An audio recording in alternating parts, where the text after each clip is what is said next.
কেউ কেউ বলে যে কি dark side of micro credit আছে একটা। আমি এটাকে ডার্ক সাইড বলি না, এটাকে বলি limitation of a debt instrument. Micro credit একটা ডেট ইনস্ট্রুমেন্ট। ফাইন্যান্স কখনো ম্যাজিক ক্রিয়েট করতে পারে না যদি কতগুলো জিনিসের একটা ঐকতান না ঘটে। আমাদের অনুপ্রেরণা হচ্ছে চাইনিজদের অভিজ্ঞতা। আলিবাবা বা এ ধরনের প্ল্যাটফর্মের মাধ্যমে চাইনিজ ক্ষুদ্র উদ্যোক্তারা কয়েকশো বিলিয়ন ডলার এক্সপোর্ট করে, তা আমরা কেন পারবো না? বানরের 4 হাত উঠে 3 হাত নেমে যাওয়ার মতো হয় আমাদের অবস্থা।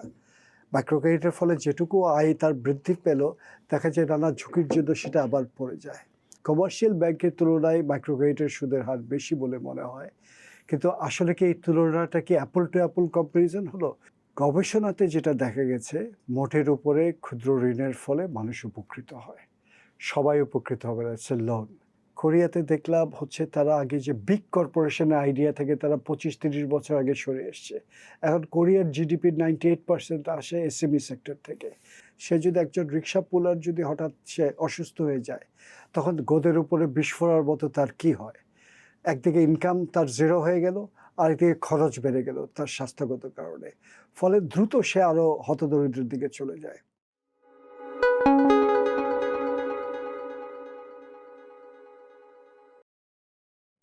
গ্রামীণ অর্থনীতির বিকাশে প্রতিষ্ঠিত হয়েছিল পল্লী কর্মসহায়ক ফাউন্ডেশন। 1990 সালে এর যাত্রা শুরু।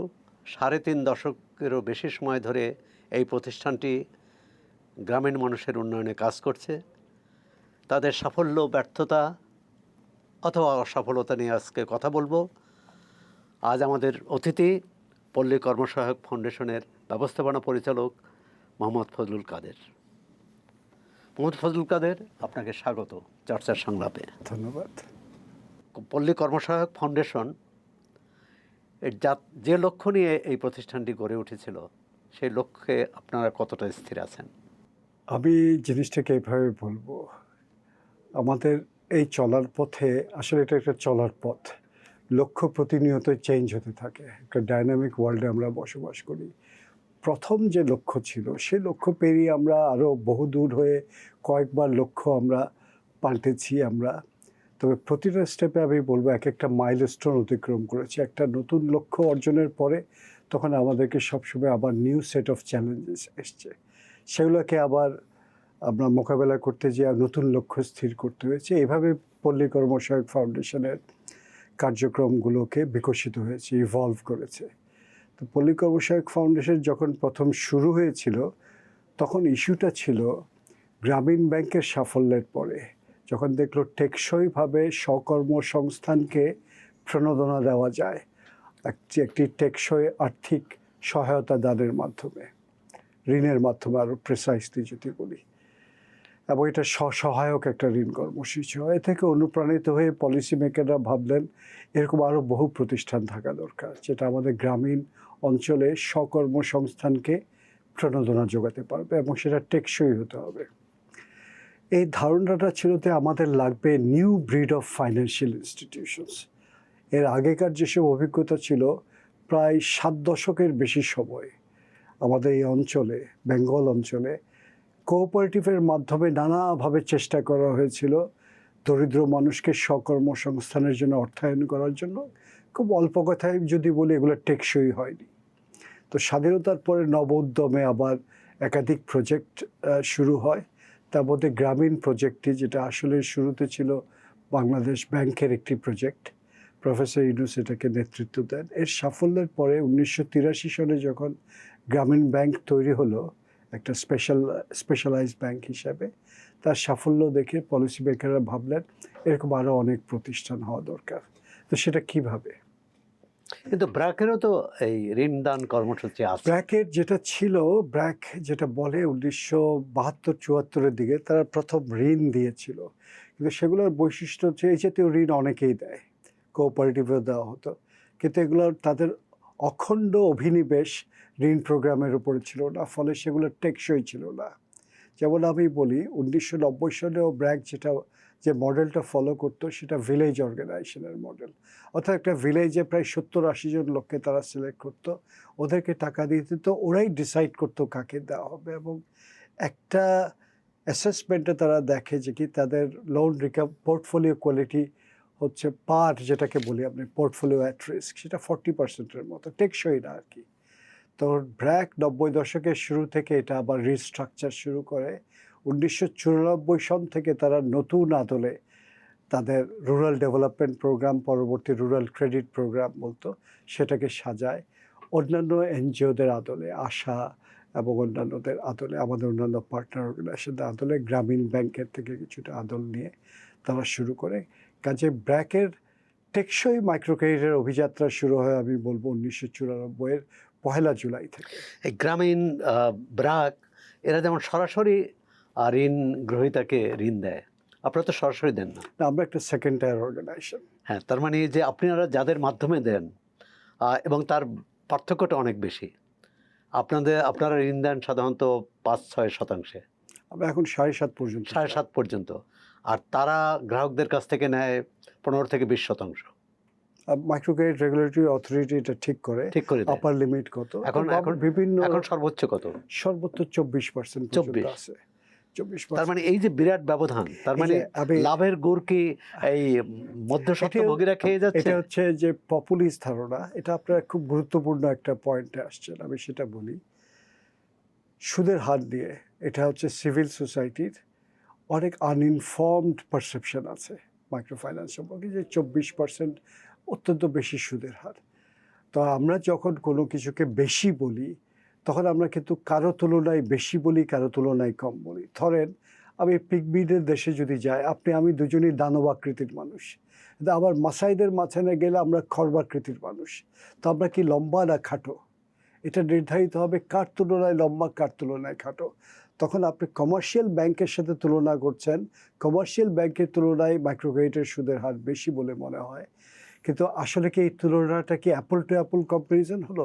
কমার্শিয়াল ব্যাংক কিন্তু যাদেরকে মাইক্রো ক্রেডিটওয়ালারা ঋণ দেয়, যাদেরকে, ওদেরকে ঋণই দেয় না, ওদেরকে ঋণ শোধ করে না, তাদেরকে ঋণও দেয় না, ঋণ দেয় মানুষগুলোকে ঋণই দেয় না। তাদের market, financial market is a highly segmented market. এখানে এক একটা মার্কেট সেগমেন্টে যেখানে মাইক্রো ক্রেডিট এমএফআইরা অপারেট করে, এগুলো ব্যাংকগুলো সেখানে অপারেট করে না। কাজে তাদের মধ্যে সুদের হারের প্রাইস অফ লোন যদি বলি, এটা তুলনা করাটা অ্যাপল টু অ্যাপল। সুদের হার বাদ দিলাম, কিন্তু আপনি গ্রামীণ ব্যাংকের সাফল্যের কথা বলছিলেন, এমনকি ব্র্যাকের অন্যান্য কর্মসূচি বাদ দিলে, মানে ঋণ কর্মসূচির সেখানে কিন্তু যাদের ঋণ দেওয়া হয়, বিশেষ করে গ্রামীণ ব্যাংক বা আশা বা অন্য যে কোনো প্রশিক্ষা, যে কোনো প্রতিষ্ঠানগুলো যারা ঋণের উপর দানই হচ্ছে প্রধান কর্মসূচি, সেখানে এই যে ঋণ গ্রহীতারা কতটা তার ভাগ্য পরিবর্তন করছে না ব্যাংক, মানে কথিত মানে কি, তারা তো কেউ ব্যাংকের নামে, কেউ অন্য নামে, তারা লাভবান হচ্ছে। আমি একটা বলছি, তার লাভবান হওয়াটা খারাপ কিছু না। টেকসই হওয়ার জন্য লাভবান হওয়ার দরকার আছে। প্রথম ইস্যুটা ছিল, আমরা যখন একটা গরিব মানুষ যার কোলাটারাল দেওয়ার সামর্থ্য নাই, সে এমন যেখানে যাবে, একটা ফাইন্যান্সিং এজেন্সির কাছে যাবে, সেখানে তাকে নিজেকে ওয়ান্টেড মনে হতে হবে, তাকে মনে হতে হবে আমার জন্য এই দোকান খুলে বসেছে, তার জন্য ফ্রেন্ডলি এনভায়রনমেন্ট থাকতে হবে। সে কমার্শিয়াল ব্যাংকে কেন যায় না?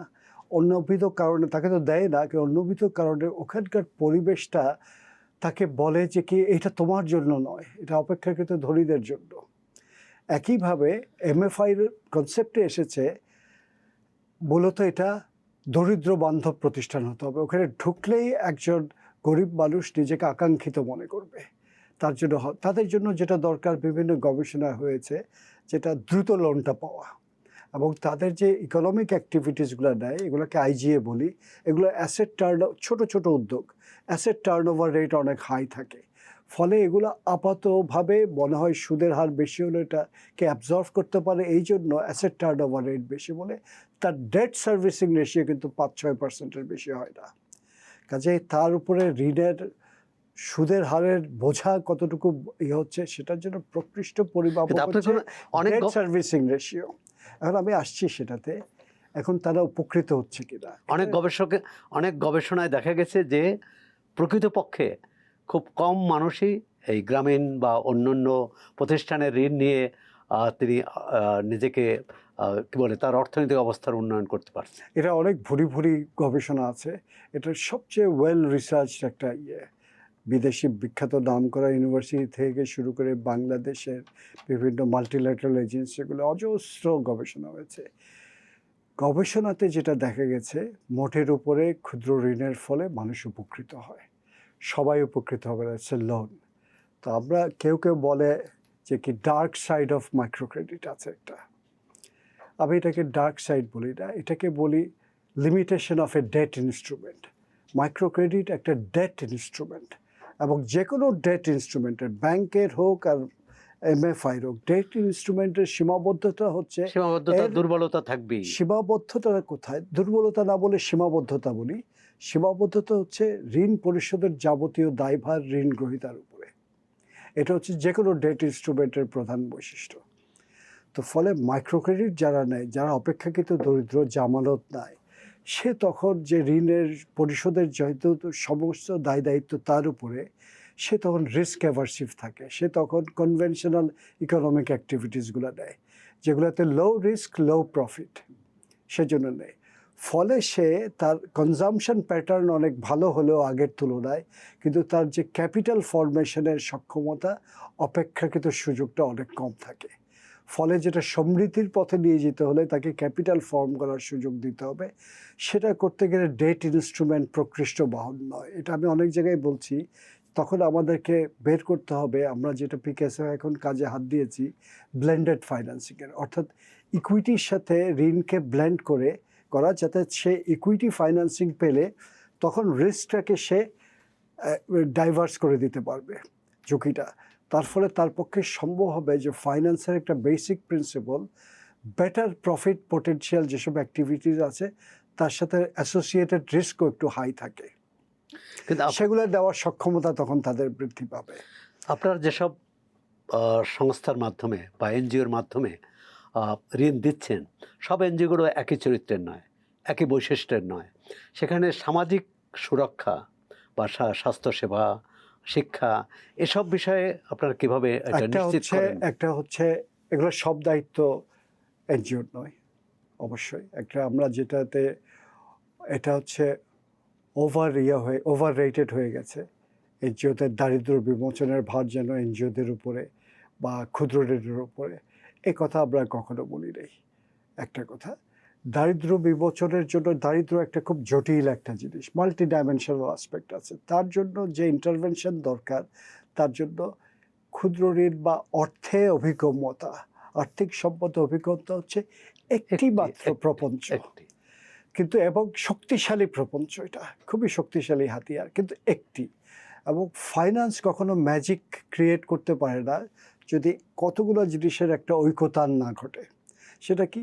অর্থনৈতিক সুযোগ থাকতে হবে, সেই সুযোগটা গ্রহণ করার জন্য আমার স্কিলটা থাকতে হবে, এবং স্কিল থাকার পাশাপাশি ম্যাক্রো ইকোনমিক স্টেবিলিটি থাকতে হবে। আমি এটা কাজে লাগাবো, এটা করতে হবে। সেগুলোর অনেকগুলা ভার কিন্তু এর অধিগম্য বিষয়ের ভিতরে পড়ে না এমএফআইদের কাছে। এখানে মধ্যে আরও অনেকের কাজ করার আছে। কিন্তু আমরা যেটা প্রাথমিকভাবে করেছি, আমাদের দেশের বিপুল অংশের মানুষ ফাইন্যান্সিয়াল অ্যাক্সেস ছিল না, মহিলা সহ। এদের কাছে এই মনিটাইজেশনটা খুব দরকার ছিল, সেই মনিটাইজেশনটা হয়েছে। এটাকে যদি আমি বলি ফাইন্যান্সকে রক্ত প্রবাহের মতো ইকোনমিতে, তা আমাদের দেশের 70-80% মানুষের কোনো অ্যাক্সেসই ছিল না। তো আমার শরীরে যদি রক্তের প্রবাহ 80% জায়গায় দুর্বল হয়ে যায়, আমি তো দুর্বল হয়ে থাকবো। তো এই রক্তের প্রবাহটা করার জন্য আমরা টেকসই প্রতিষ্ঠান হওয়া দরকার, এবং বিকেএসএফ সেই মূল ইনস্টিটিউশন বিল্ডিং হিসাবে এই টেকসই প্রতিষ্ঠানগুলোকে তৈরি করতে পেরেছে, এমন একটা পরিবেশ তৈরি করতে পেরেছে যেটাকে কাজে লাগিয়ে আমাদের সামাজিক উদ্যোক্তারা টেকসইভাবে এমএফআই সেক্টর নামক একটা ফর্মাল সেক্টর গঠন করতে ফেলেছে। কিন্তু এটাকে এরপরে আমাদের নেক্সট এই সক্ষমতাকে আমাদের নেক্সট স্টেজে নিয়ে যেতে হবে, যাতে তারা ইকুইটি, ব্লেন্ডেড ফাইন্যান্সিং, আরও যেসব ক্রিয়েটিভ সলিউশন আছে ফাইন্যান্সিয়াল প্রোডাক্ট, সেগুলোর সাথে সমন্বয় করতে পারে আরও অন্যান্য সার্ভিসগুলোতে। যেই সার্ভিসগুলো আমরা এখন দিচ্ছি, 3টা পিলারের উপরে আমাদের সাজিয়েছি আমরা। একটা হচ্ছে এমপ্লয়মেন্ট, কিন্তু এমপ্লয়মেন্টের সাথে জড়িত রিস্ক মিটিগেশন। রিস্কের সাথে আছে environmental risk, climate risk, business risk ইত্যাদি নানা রকম রিস্ক। বানরের 4 হাত উঠে 3 হাত নেমে যাওয়ার মতো হয় আমাদের অবস্থা। মাইক্রো ক্রেডিটের ফলে যেটুকু আয় তার বৃদ্ধি পেল, দেখা যায় নানা ঝুঁকির জন্য সেটা আবার পড়ে যায়। তো যে এটা ফসল নষ্ট হয়ে গেল, নদী ফসল ভাঙলে নষ্ট, সব নানা চলে গেল, কিছু। বারে এই জন্য বড় কোনো অসুখ হলো। বড় অসুখ হলো। এই জন্য আমরা দেখেছি যারা আমরা অপেক্ষাকৃত পিছিয়ে পড়া জনগোষ্ঠী মনে করেছি, তারা কিন্তু আসলে হোমোজেনাস কোনো গ্রুপ না। এদের মধ্যে অনেক সেগমেন্টেশন আছে, অতি দরিদ্র আছে, যাদের প্রধান ইয়ে হচ্ছে স্বাস্থ্যটা ঠিক থাকা। সে যদি একজন রিক্সা পুলার যদি হঠাৎ সে অসুস্থ হয়ে যায়, তখন গোদের উপরে বিস্ফোরণের মতো তার কি হয়? একদিকে ইনকাম তার জিরো হয়ে গেল, আরেকদিকে খরচ বেড়ে গেল তার স্বাস্থ্যগত কারণে। ফলে দ্রুত সে আরও হতদরিদ্রের দিকে চলে যায়। তো আমরা জোর দিয়েছি এদেরকে স্বাস্থ্য সেবার উপরে। কাজে আমরা যেটা করি, সার্ভিস চার্জ যেটা অর্জিত হয় সে তার সারপ্লাসের 15% আমরা এদের বিভিন্ন সামাজিক সুরক্ষা, স্বাস্থ্য সেবা দেওয়া, টেকনোলজি ভ্যালু চেইনে ইন্টারভেনশন করা, বিচিত্র বিষয়ে আমরা এগুলোতে invest আপনাদের করি। হিসাবে হতদরিদ্র মানুষের সংখ্যা কত, মানে হার কত? আমাদের যেটা হিসাব আমরা করি সেটা এই মুহূর্তে আমি না বলে এভাবে বলি, আমাদের অফিসিয়াল যে স্ট্যাটিস্টিক্স পাই সেটার সাথে এটা একটা আমাদের অনেক দুঃখের কারণে ঠিক করতে হবে, তার সাথে আমাদের বেশ পার্থক্য থাকে আমাদের।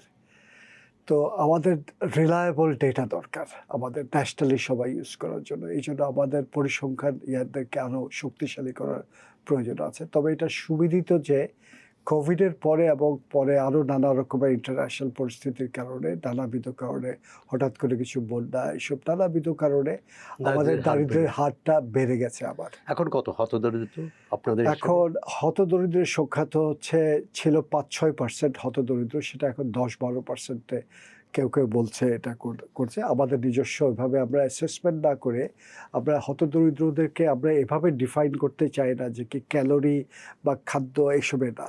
আমরা দেখি মোর এন্টাইটেলমেন্টের ভিত্তিতে, আমরা দেখি তার ওভারঅল কীরকম। এই দেশের মানুষ হিসেবে আমি জানি কার সক্ষমতা কতটুকু, আমরা দেখলেই বুঝতে পারি। তো সেগুলো নিয়ে আমরা করি যে হার্ড টু রিচ এরিয়ার যেগুলা, যেখানে দূরবর্তী চল, কোস্টাল চর, তারপর হাওর অঞ্চল, যেখানে জানি যে হতদরিদ্র ছাড়া এখানে কোনো, মানে এইসব এলাকাগুলো আপনারা তো বিশেষভাবে আমাদের জোর দিচ্ছেন। বিশেষভাবে আমরা এগুলো জোর দিই। পার্বত্য চট্টগ্রাম, পার্বত্য চট্টগ্রামে আমাদের খাগড়াছড়িতে আমাদের ভালো কাজ আছে, তারপরে রাঙামাটিতে ভালো কাজ আছে, বান্দরবনে আমাদেরকে কাজের পরিমাণ অপেক্ষাকৃত কম নানা রকমের কারণে। তবে এটা বলতে পারি এখানে আমাদের বৃহৎ 2টি সংস্থা ঢুকতেই পারেনি, কিন্তু আমরা আমাদের অন্য পার্টনার অর্গানাইজেশন দিয়ে ওদের কাছে, পাহাড়িয়াদের কাছে অ্যাকসেপ্টেবল হয়েছি। সমতলের আদিবাসী এবং সমতলের আদিবাসীদেরকে জন্য আমাদের অনেকগুলো স্পেশালাইজ প্রোগ্রাম আছে। আমরা নর্মাল প্রোগ্রামে তো আমাদের অন্যান্য রাজশাহী অঞ্চলে, ঠাকুরগাঁও অঞ্চলে তারা তো আমাদের নর্মাল প্রোগ্রামের ভিতরে ইনক্লুডেড হয়, কিন্তু আমাদের কারিগরি শিক্ষার যে আমাদের হিউজ প্রশিক্ষণ প্রোগ্রাম আছে। পিকেএসএফ এই পর্যন্ত প্রায় গত 36 বছরে 40 লক্ষের বেশি লোককে ট্রেনিং দিয়েছে। আর কারিগরি ইয়াতে আমরা নানা রকমের ভোকেশনাল ট্রেনিং দেই। সেখানে স্পেশালি আমাদের একটা প্রোগ্রাম আছে যেটা হচ্ছে আমাদের এথনিক মাইনরিটি যারা, তাদের জন্য, আরেকটা পিডব্লিউডিদের জন্য, পার্সন উইথ ডিসেবিলিটি যাদের, এদের জন্য আলাদা বিশেষ প্রোগ্রাম আছে আমাদের স্কিল ডেভেলপমেন্টের জন্য। এবং এই স্কিল ডেভেলপমেন্টের বৈশিষ্ট্য হচ্ছে অ্যাকোয়ার্ড স্কিলের সাথে তাদেরকে আবার জব প্লেসমেন্ট করতে হয়। অ্যাটলিস্ট 70% তাদেরকে চাকরির ব্যবস্থা করতে হয়। এর পাশাপাশি সুযোগ থাকে তাদের নবআহরিত যে নলেজ সেটা নিয়ে তারা যদি নিজেরাই উদ্যোক্তা হতে চায়, তাহলে আমাদের অব্যাহত অর্থায়ন প্রোগ্রামের সাথে আমরা তাদেরকে লিঙ্ক করে দিই। যারা প্রাতিষ্ঠানিক ঋণ পায় না তাদের জন্যই এই ক্ষুদ্র ঋণ। না, আমি এটার সাথে না আমি বলছি যারা ঋণ প্রাতিষ্ঠানিক ঋণ নেওয়ার সামর্থ্য নেই তারা তো না, কেন? এক নম্বর হচ্ছে ক্ষুদ্র ঋণ এখন প্রাতিষ্ঠানিক ঋণ। আমি আমি আমি যেটা বলতে চাচ্ছি, প্রশ্নটা শেষ করি তাহলে আপনি বুঝতে পারবেন। যারা ব্যাংকিং সিস্টেমে যারা ঋণ পান না তারা ক্ষুদ্র ঋণ নেন, এটা এখন প্রাতিষ্ঠানিক হোক আর যাই হোক। কিন্তু তারপরও কি আপনি নিশ্চয়ই স্বীকার করবেন এই ক্ষুদ্র ঋণও বাংলাদেশের শতভাগ মানুষের কাছে পৌঁছানো যায়নি শতভাগ দরিদ্র মানুষের কাছে। কারণ এখনও এর প্রধান কারণ এখনও দাদন ব্যবসা চালু আছে অনেক জায়গায়। আমি একটা রিসেন্টলি বিআইডিএস একটা গবেষণা করেছে একটা অস্ট্রেলিয়ান বাংলাদেশি প্রফেসরের মাধ্যমে। এটা থেকে ইন্টারেস্টিং জিনিস বেরিয়ে আসছে। একটা হচ্ছে এটা সত্য, দুটো সত্য বেরিয়ে আসছে। মহাজনী প্রথা এখনও আছে। ওই তো দাদন ব্যবসা আমি যেটা বলছি। মহাজনীর দাদন ছাড়াও আরও নানা রকমের আচ্ছা আচ্ছা মহাজনী আচ্ছা। আছে, কিন্তু মহাজনীর ঋণের সুদের হার অনেক কমে গেছে। আগে মহাজনীর ঋণের সুদের হার ছিল মান্থলি 5 থেকে 10%, অর্থাৎ 60% থেকে বছরে 120%। এটা ছিল স্ট্যান্ডার্ড রেট মহাজনীর ঋণের। আপনি জানেন নিশ্চয়ই যে ঢাকা শহরে এক ধরনের মহাজনীর ব্যবসা আছে। সেটি হচ্ছে যে সকালে টাকাটা নেবেন, বিকালে লাভ সহ টাকাটা মহাজনকে আমি দিবেন। বলছি আপনাকে একটা হচ্ছে এগুলো ঠিক মহাজনী না, এগুলো বাজার ভিত্তিক কোঅপারেটিভরা করে। বাজার ভিত্তিক কোঅপারেটিভ মহাজনী ঋণের কিন্তু বেশিরভাগই কিন্তু অপ্রাতিষ্ঠানিক, একদম অপ্রাতিষ্ঠানিক। এগুলা মহাজনী ঋণ যেটা, তারা হচ্ছে এগুলো বেশিরভাগই ডিস্ট্রেসড লোন, যে মহাজনকে লোকাল এলিট কেউ চেনে এবং তার উপরে টোটাল সোশ্যাল পাওয়ার স্ট্রাকচারে তার উপরে তার এনফোর্স করে টাকা না দিলে টাকা আদায় করার সেই সক্ষমতা আছে, সেই সামাজিক পাওয়ার স্ট্রাকচারে আছে। তারা দেয় ইমার্জেন্সি লোন, যে লোনটা সে রাতের দরকার হলো, তার স্ত্রী গুরুতর অসুস্থ, এখনই টাকা লাগবে, তো তার যদি কোলেটারাল দেওয়ার মতো কিছু থাকে বা পারস্পরিক সম্পর্কের ভিত্তিতে এই উচ্চ সুদের ঋণগুলো দেয়। তো এগুলো থেকে এখন এটা 50%-এ নেমে আসছে, যেটা বিআইডিএস এর রিসার্চ থেকে বেরো। তারপর এটা প্রকোপ সিগনিফিকেন্টলি কমেছে, কিন্তু যায় নাই এটা। তো এটা আমাদের জন্য শিক্ষা হচ্ছে এই আমরা এখন ডিজিটাল ফাইন্যান্সিংয়ে যাচ্ছি। প্রত্যেকের আমরা ক্রেডিট হিস্ট্রি, প্যাটার্নস, সক্ষমতা অ্যানালাইজ করতে পারবো। আগামী 2 বছরের ভিতরে এটা কমপ্লিট হয়ে যাবে। তখন যাতে রাতে বিরাতে যে কোনো সময় ইমার্জেন্সি লোন লাগে, তার ক্রেডিট স্কোরিং সেরকম থাকলে সে সাথে সাথে টাকা পেয়ে যাবে, তাকে কোনো প্রসেস করতে হবে না। আর্টিফিশিয়াল এআই বেস সিস্টেমের মাধ্যমে তার সক্ষমতা পরিমাপ হয়ে তার ক্রেডিট হিস্ট্রি দেখে সাথে সাথে টাকা চলে যাবে, তার ন্যানো লোনের মতো, যে আমাদের অনেক মানি ট্রান্সফার কোম্পানি এখন শুরু করেছে। কাজে এই মহাজনী ঋণ এখানে তখন আর ইমার্জেন্সি লোনের জন্য যে মার্কেটে যে গ্যাপ ছিল সেটা আর থাকবে না। আমরাও চাই থাকবে না, কিন্তু এই বাংলাদেশে এখনও নির্মম সত্য যে বাবার ঋণের জন্যে পুত্রকে বেগার খাটতে হচ্ছে। বিশেষ করে হাওর অঞ্চলে বাবা ঋণ নিয়েছে, মহাজনের ঋণ নিয়েছে, ঋণ শোধ করতে পারেনি তার পুত্র, এজন্য তাকে সেই ঋণ শোধের বিনিময়ে আমাদেরকে মনে হয় আরও ক্রিটিক্যালি চিন্তা করতে হবে। শুধু দুঃখের এই উপরিতলে না থেকে এটার কজালিটি কোথায় ছিল, কেন এই পাকে তারা পড়লো, কেন সে জানতো যে কি অবধারিত বিপদ হবে, তা সত্ত্বেও বাবা কেন ছেলেকে এরকম ঋণের ফাঁদে ফেলে যেতে বাধ্য হলো, সেটার রুট কজগুলো যদি আমরা সেটাই তো আপনাদের দায়িত্ব। সেটা আমাদের দায়িত্বর জন্যই আমরা যেটা করছি। একদিকে সক্ষমতা বৃদ্ধি করতে চাচ্ছি, তার প্রোডাক্টিভিটি বাড়াতে চাচ্ছি, এবং তাকে যে access to market financial resources ছিল সহনীয় ঋণের জন্য, যেটা এখন আমরা উপনীত হয়েছি ঋণই যথেষ্ট নয়, তাকে ইকুইটি ফাইন্যান্সিং করা লাগবে, যেটা ঋণ না। তাকে যেতে হবে, তাকে বিনিয়োগের সুযোগটা দিতে হবে, তাকে ক্যাপিটাল ফরমেশনের সুযোগ দিতে হবে, তাকে যেগুলো রিস্কগুলো ইনশিওরেবল সেগুলোকে ইনশিওর করে ফেলতে হবে, আর যেগুলো ইনশিওরেবল না সেগুলোতে রিস্ক মিটিগেশন সার্ভিস দিতে হবে। যেমন আমাদের প্রায় 26 লক্ষ গরুর ইন্স্যুরেন্স করা আছে, গরু মোটা তাজাকরণের জন্য শুধুমাত্র। সেখানে আমরা করেছি কি সিম্পল একটা জিনিস, 2 বছর 2.5 বছরে গরুর মৃত্যুর হার ছিল 0.78%। আমরা এখানের মধ্যে 5টা টিকা ইনশিওর করেছি, আর কেনার সময় যাতে অসুস্থ গরু না কিনে, এবং একটা কার্ড দিয়ে, স্বাস্থ্য কার্ড দিয়ে প্রত্যেক সপ্তাহে লাইভ স্টক সার্ভিস প্রোভাইডাররা এটা চেক করে, এটা করে ওদের মৃত্যুর হার 3 ভাগের 1 ভাগে নিয়ে এসেছি 0.22-তে। তার ফলে মাত্র 250 টাকা দিয়ে ওরা 36,000 টাকা পর্যন্ত একটা গরু যদি বাই চান্স মারা যায় সেটা পেয়ে যায়, এবং এটা স্বসহায়ক, এটা কোনো বিদেশি কারো অনুদান নির্ভর না, তারা যে প্রিমিয়ামটা দেয় সেটা দিয়েই ক্লেম সেটেল করা যায়।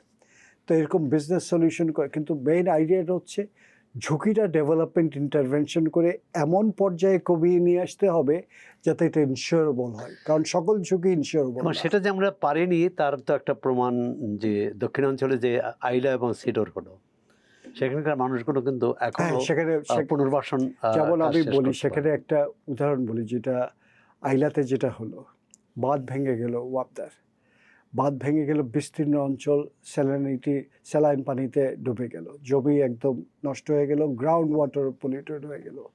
আমরা এমনও দিন গিয়েছে প্রত্যেক দিন আমরা 30,000 লিটার করে পানি ফ্রি দিতে হয়েছে আমাদের ওই অঞ্চলে। তো এটা তো দীর্ঘদিন এরকম সাবসিডি দিয়ে আমাদের মতো প্রতিষ্ঠানের সম্ভব না। আর আমরা ওয়াপদাকে বা তৎকালীন যে এইসব প্রতিষ্ঠানকে বললাম ওই বাঁধটা আমরাই ঠিক করে দিই, কিন্তু ওই যে রুলস অফ বিজনেস আছে, এটা আছে, সেটা মানে করতে আমলাতান্ত্রিক জটিলতার কারণে কয়েক বছর সময় লাগালো তারা সেটাই করতে। তো এখানে বলেন ক্ষুদ্র ঋণ, মাইক্রো এমএফআইদের কি দোষ এখানে? না, শুধু ক্ষুদ্র ঋণের দোষ না, কিন্তু পুরো সরকার কাঠামো যে ক্ষুদ্র ঋণও তো বা পিকেএসএফ তো সরকারি একটি প্রতিষ্ঠান, সরকারের একটা অনুকূল পাবলিক পলিসি এনভায়রনমেন্টের ফলে এটা তৈরি হতে পারে। সেটাই এখন এর প্রতিকার কি? এই যে আপনারা কাজটি করতে চাচ্ছেন, করতে পারেন, এটার প্রতিকার আমি বলি, আমরা একবার কোরিয়াতে গেলাম, কোরিয়াতে দেখলাম হচ্ছে তারা আগে যে বিগ কর্পোরেশনের আইডিয়া থেকে তারা 25-30 বছর আগে সরে এসছে। এখন কোরিয়ার জিডিপির 98% আসে এসএমই সেক্টর থেকে, এবং তার ফলে ওদের ইয়াটা ডাইভার্সিফাইড, ইকুইটেবল গ্রোথ হচ্ছে, ইনক্লুসিভ গ্রোথ হচ্ছে, ওনারশিপ বহু মানুষের ভিতরে বিতরিত হয়ে যাওয়ার জন্য প্রফিটগুলো ডিস্ট্রিবিউটেড হয়ে যাচ্ছে। কারণ দুই একটা বিগ কর্পোরেশনের পতনের ফলে ওরা দেখলো বিগ কর্পোরেশনের উপরে রিলাই করা ঠিক না ইকোনমিক ইয়ার জন্য। একটি যদি মার খায় তাহলে এটা রিপল এফেক্ট পড়ে অনেক বেশি। তো এখন এসএমই সেক্টরকে বা বাংলাদেশের ক্ষেত্রে সিএমএসএমই সেক্টরকে এটা যদি আমার করতে হয় তাহলে বেশ কয়েকটা এজেন্সির কোঅর্ডিনেটেড ম্যানারে কাজ করতে হয়, কিন্তু আমাদের রুলস অফ বিজনেসের জন্য আমাদের এখনো অধরা স্বপ্নের মতো হয়ে আছে। কিন্তু রুলস অফ বিজনেস পাল্টানো যায় না, বদলানো যায় না। অবশ্যই বদলানো যায়, আমরা যখন এবং সেটার জন্য দরকার লটস অফ পলিটিক্যাল কমিটমেন্ট। আমি একটা উদাহরণ দেই, আমরা যখন দেখলাম 5টা গভর্নমেন্ট এজেন্সি কয়েকটা স্ট্রিটকে ওরা ট্যুরিস্টদের অ্যাট্রাকশন পয়েন্ট করে ফেলেছে, অসংখ্য মাইক্রো এন্টারপ্রাইজ এরিয়া এবং ট্যুরিস্ট ভরা থাকে। বাংলাদেশে? কোরিয়াতে বললো 5টা গভর্নমেন্ট এজেন্সি ইনকিউবেশন সাপোর্ট দিয়েছে, একসাথে কাজ করেছে সমন্বিতভাবে, খুবই সুসমন্বিতভাবে। তা আমি খুব হতাশ হয়ে তাদেরকে বললাম যে কি এটা যদি আমরা করতে পারলাম। তখন তারা বললো তোমরা হতাশ হয়েও না, 30 বছর আগে আমরা তোমাদের মতোই ছিলাম, আমাদের মধ্যে এরকম তারও 30 বছর আগে ওরা আমাদের চেয়ে খারাপ অবস্থায় ছিল। বলে যে কি আমাদের চেয়ে তোমাদের মতো এরকম কোঅর্ডিনেশন ছিল না, আমাদের মিনিস্ট্রিগুলো রুলস অফ বিজনেসে নানা কিছু কারণের জন্য একসাথে কোঅর্ডিনেটেডভাবে কাজ করতে পারতো না, কিন্তু this is a problem which has got solution, কাজে এটা সম্ভব। আপনি সরকারকে কোনো পরামর্শ দিয়েছেন? সরকারকে আমরা যেটা করেছি, সরকার তো আমাদের পরামর্শ মতো কতটুকু নেবে আমি জানি না, কিন্তু একটা হচ্ছে আমরা যেটা করেছি এই কোঅর্ডিনেশনের জন্য সরকারেরই বিভিন্ন মিনিস্ট্রির সাথে, মোট 17টা মিনিস্ট্রির সাথে আমরা বা এজেন্সির সাথে এমওইউ করে ফেলেছি। আমরা কিন্তু একসাথে কাজ করি, কিন্তু আমার যেটা অবজারভেশন, সরকারের যখন এক একটা এজেন্সির সাথে আমরা কাজ করতে যাই একসাথে, আমরা কিন্তু সহযোগিতা পাই। তার মানে আমাদের ব্যুরোক্রেটদের মধ্যেও, ডেভেলপমেন্ট ব্যুরোক্রেট হোক বা বিভিন্ন সরকারি ইয়াতে হোক, বিভিন্ন এজেন্সির সরকারের যারা আছে, তারাও চায়, দেশের সন্তান হিসেবে তারাও চায় যে একটা ভালো কিছু করি, কিন্তু আমরা ফাঁদে পড়ে আছি, এই যে পুরনো কাঠামোর ফাঁদে। এই কাঠামোটা ভাঙতেই হবে আমাদের, ফাঁদ থেকে বেরিয়ে আসতে এই এটা ভাঙতেই হবে আমাদের, নাইলে আমরা পুছিয়ে যাব। আমাদের এই ব্যুরোক্রেসির কাঠামো পাল্টে ফেলতে হবে। গ্রামীণ স্বাস্থ্যসেবায় আপনাদের গ্রামীণ স্বাস্থ্যসেবায় আমরা যেটা করি, স্বাস্থ্যসেবার মতো এটা আপনি জানেন, অমর্ত্য সেন বলেছেন পৃথিবীর জটিলতম ইন্টারভেনশন, এবং ইংল্যান্ড আমেরিকার মতো দেশও কিন্তু স্বাস্থ্যসেবা পাবলিক ইয়াতে খুব ভালো পর্যায়ে নাই। আমরা যেটা করেছি, আমাদের টেরিটরি আমরা করে নিয়েছি প্রিভেন্টিভ হেলথ কেয়ারে, কিউরেটিভ সার্ভিসে। এটা is not our cup of tea, কারণ পুরো লুপটাতে হচ্ছে প্রিভেন্ট করেন। গরিব মানুষের জন্য সবচেয়ে বেশি ভালো হচ্ছে প্রিভেন্ট করা, ডিজিজটা না হয়, হওয়ার পরে অনেক ক্ষেত্রেই করার কিছু থাকে না। এবং সেটা এক্সপেন্সিভ হয়ে যায়। তো আমাদের কিছু কিছু পার্টনারদের কিছু কিছু লো কস্ট আছে, যেরকম সাজেদা ফাউন্ডেশনের আছে, মমতা চিটংয়ের আছে, এসএসসিসের আছে, লো কস্ট কিছু আছে, আহ, খুব আয় থেকে ব্যয় উঠে যাবে এরকম কষ্টে করে, কিন্তু এগুলোর পুরো দেশের চাহিদার তুলনায় এগুলো খুবই নগণ্য। আমরা প্রিভেন্টিভে করি মাদার চাইল্ড নিউট্রিশন, এবং কতগুলো জিনিস, তাদের ডায়াবেটিস আছে নাকি ইত্যাদি আছে নাকি, এটাগুলো করি। এবং মজার কথা হচ্ছে এই জন্য আমরা কোনো ডোনারের কাছে যাই না। এটা যে মাইক্রোক্রেডিটের সার্ভিস চার্জ হয়, আপনি যারা বেশি বলেন, সেগুলো তো অজস্র টাকা খরচ করা হয় আবার এদের জন্যই। সেই টাকা, যেটা 15% টাকা আমরা করে নিই, সেই টাকা থেকেই কল্যাণ তহবিলের টাকা আছে, ঋণ থেকে একটা করে নেয় 0.5%, 1% এরকম, সেই টাকা থেকে কিন্তু এইসব বিচিত্র সার্ভিসগুলো দেওয়া হয় তাদেরকে। আপনি প্রিভেন্টিভ কর্মসূচির কথা বলছিলেন, প্রিভেন্টিভ কর্মসূচি না হলে কি হয় সেটা আমরা এই হামের যে মহামারীতে এটা দেখলাম। মানে মর্মান্তিক একটা ঘটনা আমাদের দেশের জন্য। এটি অন্তর্বর্তী সরকারের প্রধান তো তিনি বিশ্ববিখ্যাত, তার সরকারের সময় এরকম একটি ঘটনা ঘটলো কিভাবে? এটা আমি না, ঘটলো কিভাবে এই প্রশ্নটা রেখে গেলাম। এটা আমি ঠিক অ্যাপ্রোপ্রিয়েট পারসন না এটাকে উত্তর দেওয়ার। আপনাদের এই যে 200 বা 200-200-ও বেশি সংস্থার সাথে আপনারা কাজ করেন, সেখানে নিশ্চয়ই সব অভিজ্ঞতাই সুখকর নয়। অবশ্যই নয়, কিছু অম্ল অভিজ্ঞতাও আছে। অম্ল মধুর টক সব রকম অভিজ্ঞতা আছে। আচ্ছা, কিরকম, মানে কিভাবে পুরোটাকে যদি মোকাবেলা করেন? পুরোটাকে যদি বলেন, আমি এটাকে বলি আমার অভিজ্ঞতা থেকে, যেহেতু আমি শুরু থেকেই দীর্ঘ সময় জড়িত ছিলাম। আমরা যেটা করেছি, সাগর সেচে মুক্তার মতো বের করেছি বাংলাদেশের সোশ্যাল উদ্যোক্তা থেকে, বেস্ট থেকে। আমাদের কাছে প্রায় 12,000 অ্যাপ্লিকেশন পড়েছিল, তার মধ্যে 250-র মতো আমরা বের করেছিলাম এদেরকে পেয়েছে।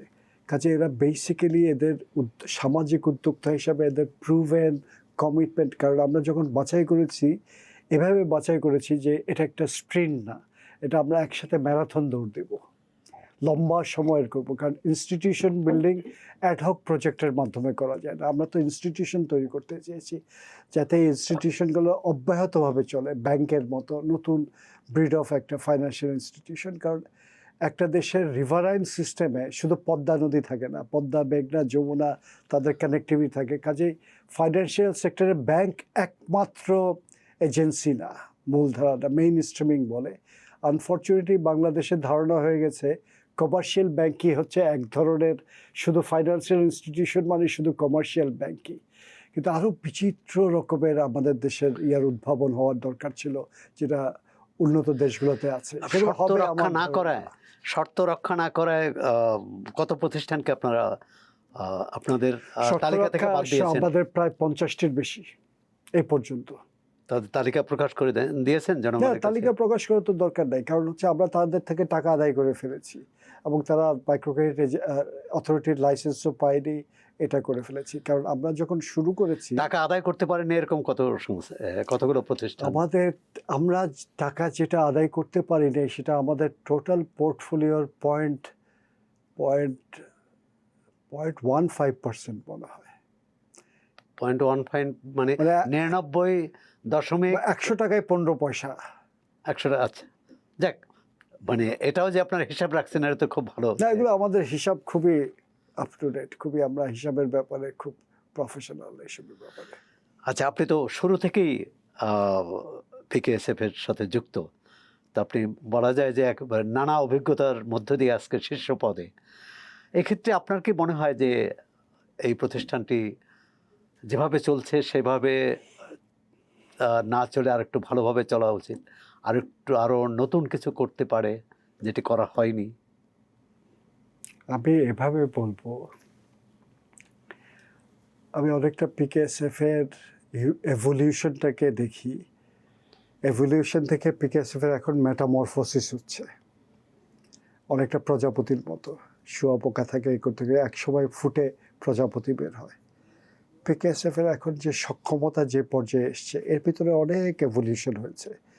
বললাম যে প্রথম লক্ষ্য ছিল ইনস্টিটিউশন তৈরি করা। ইনস্টিটিউশন তৈরি হওয়ার পরে ছিল আমরা যেটা ডিসকভার করলাম, রিয়েলাইজ করলাম, দরিদ্র মানুষ একটা মাল্টি সেগমেন্টেড পপুলেশন। প্রত্যেকটা পপুলেশনের জন্য ডিফারেন্ট ইন্টারভেনশন দরকার। কোনো একটা কৃষকদের জন্য দরকার এগ্রিকালচারাল লোন। এখন আমাদের এমএফআইরা আমাদের পিওদেরই টাকা যে ঋণ বিতরণ করে, বাংলাদেশের টোটাল এগ্রিকালচারাল ফাইন্যান্সের 55%ই যায় আমাদের পার্টনার অর্গানাইজেশনগুলো থেকে। 55%। আর এমএফআই সেক্টর থেকে যায় প্রায় 85%।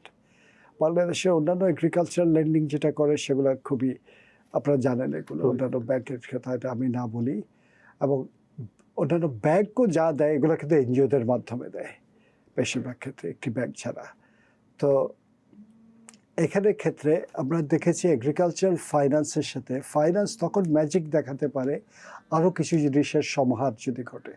টেকনোলজি ট্রান্সফার, আমরা প্রচুর এগ্রিকালচারাল টেকনোলজি ট্রান্সফার করি, আইওটি বেজ, এয়ারটর থেকে শুরু করে নানা রকমের জিনিসপত্র।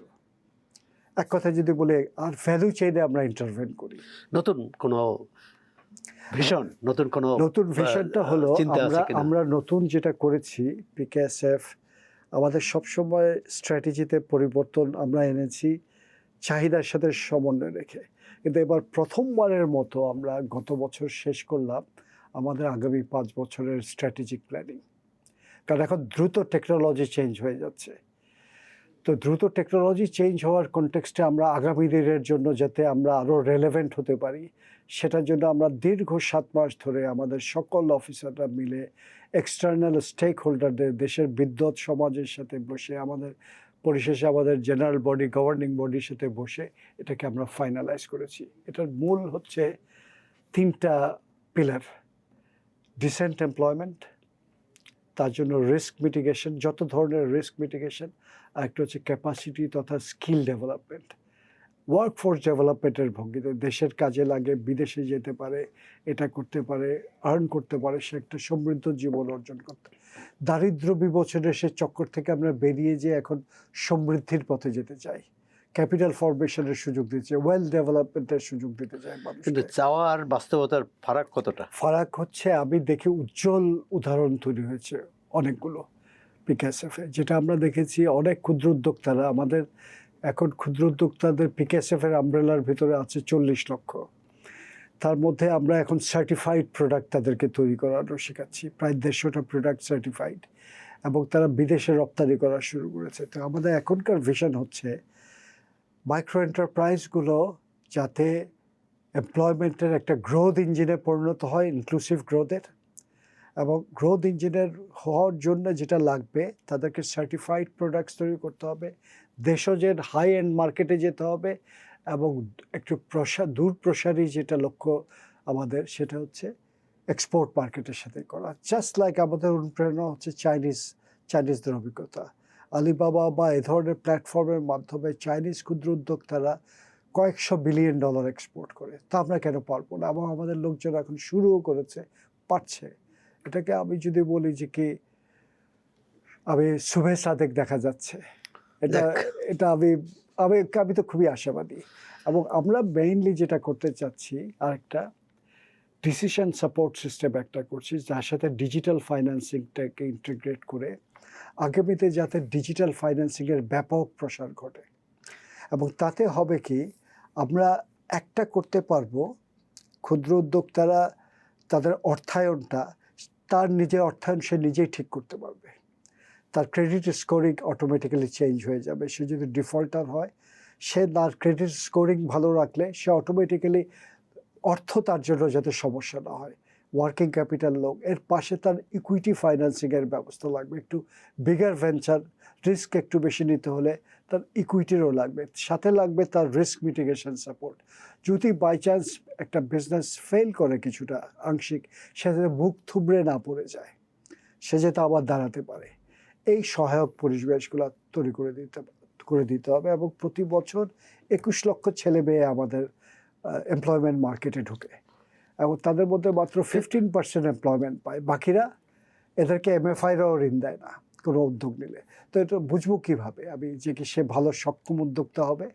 এখন এসছে বিগ ডেটা থেকে অ্যানালাইজ করে বের করা সম্ভব সাইকোমেট্রিক অ্যানালাইসিস করে। একটা ছোট 20 মিনিটের টেস্ট দিয়ে মোটামুটি বোঝা যাবে সিগনিফিকেন্টলি আপনি ভালো উদ্যোক্তা হতে পারবেন কি পারবেন না, আপনি কি ক্রেডিট ওয়ার্দি হবেন কি হবেন না, যদিও আপনার ক্রেডিট হিস্ট্রি নাই।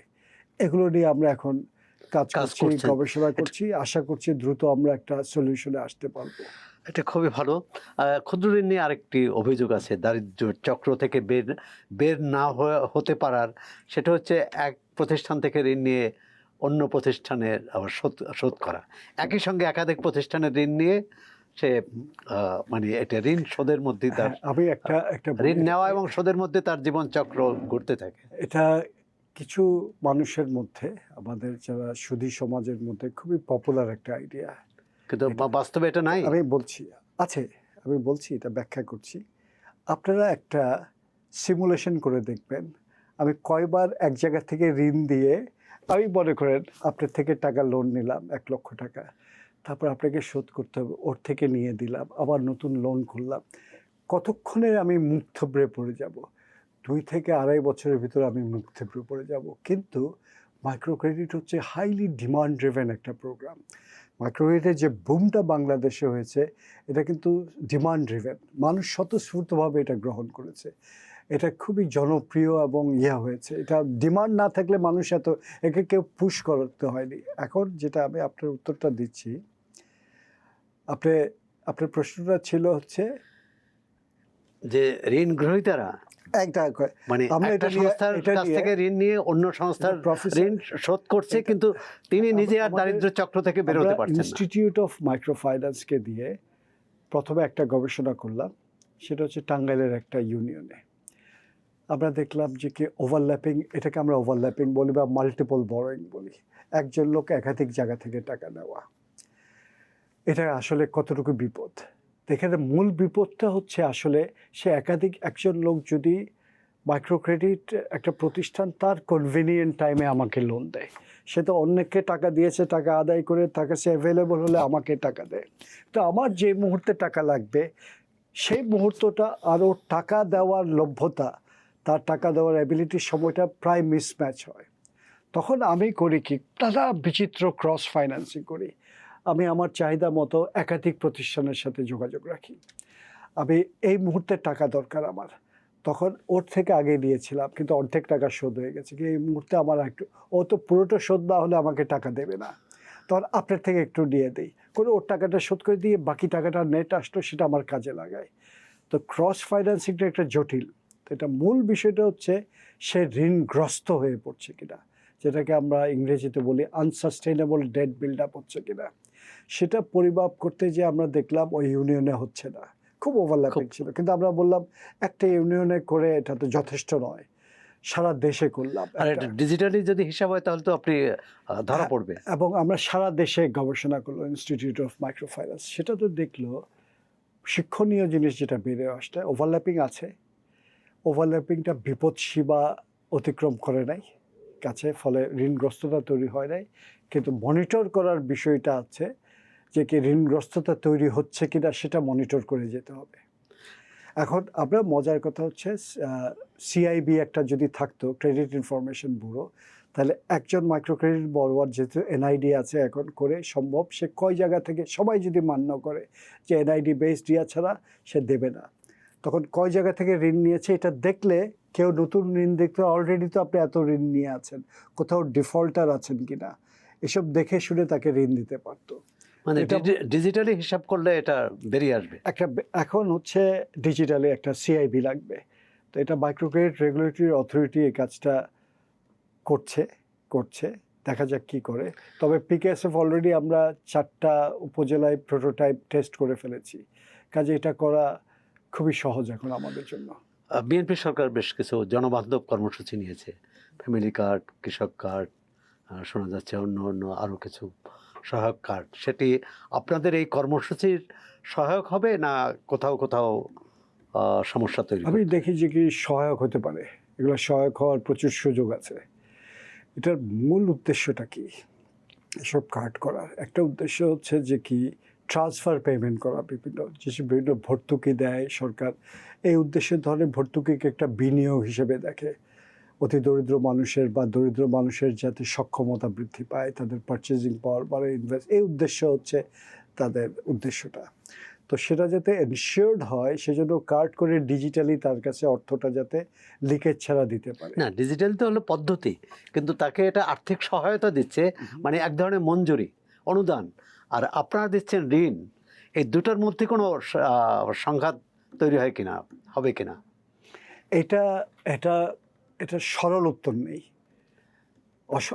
উত্তরটা যদি এভাবে হয়, এটা যদি সফলভাবে ব্লেন্ডিং করা যায়, গ্র্যান্ট, ঋণ, ইকুইটি ইত্যাদিকে যদি এবং ইন্স্যুরেন্স এগুলোকে যদি ব্লেন্ড করা যায়, এক্সেলেন্ট রেজাল্ট দিতে পারে। তো কিন্তু যদি সেই গ্র্যান্টের টাকাটা, এবং এটার মূল বিষয়টা হচ্ছে এই টাকাটা যাতে প্রোডাক্টিভ কাজে যায়, তাহলে দীর্ঘমেয়াদে তার কাজে লাগবে। আবার কিছু কিছু যেগুলো সোশ্যাল সেফটি নেট আছে, সেটা কনজাম্পশনের জন্য একটা সার্টেন লেভেলের নিচে যাতে মানুষ পড়ে না যায়। এটাও তাই, যদি ফ্যামিলি কার্ডটা কিন্তু এই নিচে না পড়ে যায়, খেয়ে বাঁচতে পারে। সোশ্যাল সেফটি নেট প্রোগ্রামের সাথে আমাদের খুব ভালো সম্মেলন হতে পারে, কারণ এটা আমরা প্রথম ব্র্যাকের সাথে করি 1996 সনে।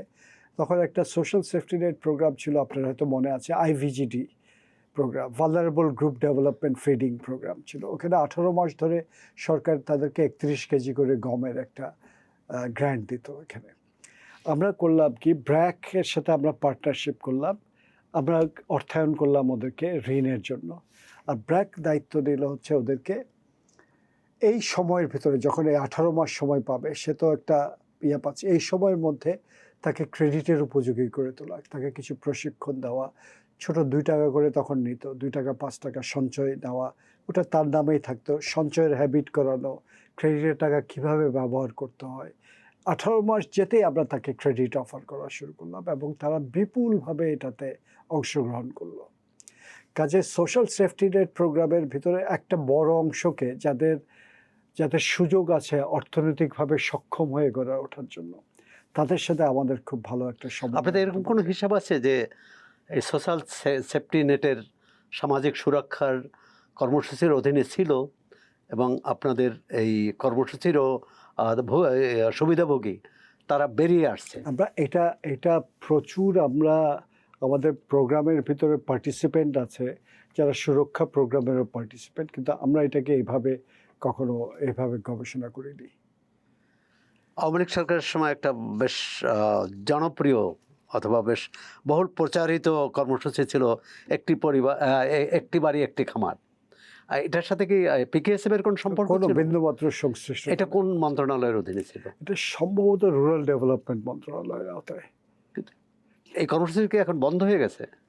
আমি ঠিক জানি না, তবে একটি বাড়ি একটি খামার প্রকল্পই পরবর্তী সময় রূপান্তরিত হয় সম্ভবত দারিদ্র, এটা কি বললেন আপনি, পল্লী সঞ্চয় ব্যাংক। পল্লী সঞ্চয় ব্যাংক। এটার কি অবস্থা আমি ঠিক জানি না, তবে আমি এটা আমাদের মাঠে আমরা যেহেতু প্রচুর ঘুরি, আমি এটার দৃশ্যমান কোনো কিছু দেখি নাই। আমরা প্রায় শেষ পর্যায়ে এসেছি। একটা প্রশ্ন, যে সামনে বাজেট হতে যাচ্ছে, তাই পিকেএসএফ এর নিশ্চয়ই একটা বাজেটের দাবি থাকবে, কারণ পিকেএসএফ তো এই অর্থনৈতিক কর্মকাণ্ডের একটা গুরুত্বপূর্ণ অংশীদার। বাজেট নিয়ে আপনার প্রত্যাশার কথা বলেন যদি। বা বাজেট নিয়ে তো প্রথম আমার যে ফিল্ডের আমাদের প্রত্যাশা আরও বেশি রিসোর্স আমাদের পাওয়া, যাতে করে আমরা রিসোর্স পেয়ে আরও মাইক্রো এন্টারপ্রাইজ সেক্টরটাকে স্কেল আপ করতে সাহায্য করতে পারি। কারণ বাংলাদেশ ব্যাংক আর ওয়ার্ল্ড ব্যাংকের একটা অ্যাসেসমেন্ট হচ্ছে বাংলাদেশের মাইক্রো এন্টারপ্রাইজ সেক্টরে ডিমান্ড ফর ফাইন্যান্স হচ্ছে প্রায় $70 বিলিয়ন মতো, কিন্তু আমরা পূরণ করতে পেরেছি মাত্র $3 বিলিয়ন মতো। তারপরে আপনি গ্যাপটা দেখেন, 70 টাকার লাগলে মাত্র 3 টাকার যোগান দিতে পেরেছি। তা আমাদের আরও অর্থের যোগান লাগবে। আনন্দের বিষয় যে সম্প্রতি সরকার যে স্টিমুলাসটা গ্রহণ করেছে, 60,000 কোটি টাকা, 60,000 কোটি শাখার মধ্যে 5,000 কোটি টাকা পিকেএসএফ এর জন্য রেখেছে প্রথম ক্রেডিট লাইন হিসেবে সেন্ট্রাল ব্যাংক থেকে। এটা একটা ভালো জিনিস হয়েছে। তাহলে বাজেটের সুফল ইতিমধ্যে আপনার পেয়ে গেছেন। আমরা এটার মধ্যে এমপ্লয়মেন্ট জেনারেশনের জন্য আমরা মাইক্রো এন্টারপ্রাইজ সেক্টরে আমরা এটা আমরা করবো, এবং এটা যদি আমরা ভালো পারফরমেন্স দেখাতে পারি, সরকারও আগ্রহী ইনক্লুসিভ সেক্টরটাকে।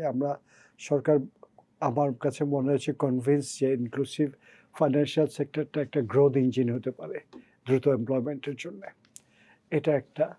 আর দীর্ঘমেয়াদে আমার যেটা ইয়েটা হচ্ছে আমাদের দেশের ইন্টারনাল ইকোনমিটাকে স্ট্রং করার দিকে একটু বেশি নজর দেওয়া উচিত, সেটা ইনক্লুসিভ, যাতে করে আমরা টেকনাফে যেটা কম্পারেটিভ অ্যাডভান্টেজ আছে সেটা প্রডিউস করে তেঁতুলিয়াতে রপ্তানি করুক, সাতক্ষীরাতে যেটা উৎপাদন হবে সেটা সিলেটে রপ্তানি হোক, চতুর্দিকে দেশে ইন্টারনাল এক্সপোর্ট ইম্পোর্ট দেশের যাতে মানে এটাকে বিপণন ব্যবস্থার উন্নয়নের কথা বলছেন? বিপণন, প্রোডাকশন অ্যান্ড বিপণন এবং ভ্যালু এডেড শিল্পের উপরে সবচেয়ে বেশি জোর দিতে হবে। আমরা যেটাকে বলছি যে সার্কুলার ইকোনমিকে স্ট্রেংথেন করা এবং add as much value as possible to primary product. কারণ আমরা যদি প্রাইমারি প্রোডাক্ট এগ্রিকালচার সেক্টর যা করে প্রোডাক্ট প্রডিউসিং কান্ট্রি হিসেবে থাকি, আমরা বেশি দূর যেতে পারবো না, আমরা দরিদ্রই থেকে যাব। কাজে আমাদেরকে ভ্যালু এডেড শিল্পের উপরে আমাদের জোর দিতে হবে। তো এই জন্য আমরা যেটা উদাহরণ সৃষ্টি করেছি, যেরকম শাহজাদপুরে দুধ থেকে শুধু মিষ্টি বানাতো, কিন্তু এখন আমরা প্রায় 11টার মতো প্রোডাক্ট বানাই, ওই অঞ্চল থেকে বানাই। আমরা ফাইন্যান্স করি, ট্রেনিং দিয়েছি এদেরকে। এবং এমনও একজন উদ্যোক্তা আমি পেয়েছি, বছরে 1,30,000 টাকার ঘি বিক্রি করতো, সে এখন মাসে 13 লাখ টাকার ঘি বিক্রি করে এবং ফেসবুক মার্কেটিং করে সে সারা দেশে রপ্তানি করে। এগুলোকে করা এবং আমাদের ইম্পোর্ট পলিসিটা, এদের যে ক্যাপিটাল গুডস যেগুলো লাগবে, ক্যাপিটাল ইকুইপমেন্টস যে লাগবে, সেগুলোর খুবই উৎসাহমূলক ট্যাক্স রেট হওয়া দরকার, যাতে সহজে এগুলো আসতে পারে এগুলাতে। আর বাজেট সম্পর্কে আবার সার্বিক একটা কমেন্ট আছে, সেটা হচ্ছে এখন মানুষের মধ্যে দরকার যেটা খুব উচ্চাভিলাষী প্রবৃদ্ধি বা এগুলার থেকে মানুষের মধ্যে দরকার এখন আস্থা, স্টেবিলিটি, একটা পথ, একটা ইয়াতে দেখা সাস্টেন। এবং কিছু জিনিসে আমাদের অনেক জিনিস ভঙ্গুর হয়ে গেছে, অনেকগুলা, সেগুলো মানুষকে ইনফর্ম করা আগে থেকে আমাদের যে কিছু ভঙ্গুরতা আছে সেগুলোতে কাজ করতে হলে, অর্থনৈতিক ভঙ্গুরতা, অর্থনৈতিক ক্ষেত্রে যে ভঙ্গুরতা আছে সেগুলোতে কাজ করতে হলে আমাদেরকে একটু সবর করতে হবে, আমরাও আশা করি কাজ করতে হবে। আমরাও আশা করি যে এই ভঙ্গুর অর্থনীতিকে আমরা পেছনে ফেলে সামনে টেকসই অর্থনীতি গড়ে তুলতে পারবো এবং দারিদ্র চক্রে যে সব মানুষ এখনও বন্দী তাদেরকে সেই অবস্থা থেকে মুক্ত করতে পারবো। এবং সেক্ষেত্রে পিকেএসএফ তার যথাযথ ভূমিকা পালন করবে, সৃজনশীল ভূমিকা এবং টেকসই ভূমিকা। আপনাকে চর্চার সময় দেওয়ার জন্যে আপনাকে আবারও ধন্যবাদ, শুভেচ্ছা, ভালো থাকবেন।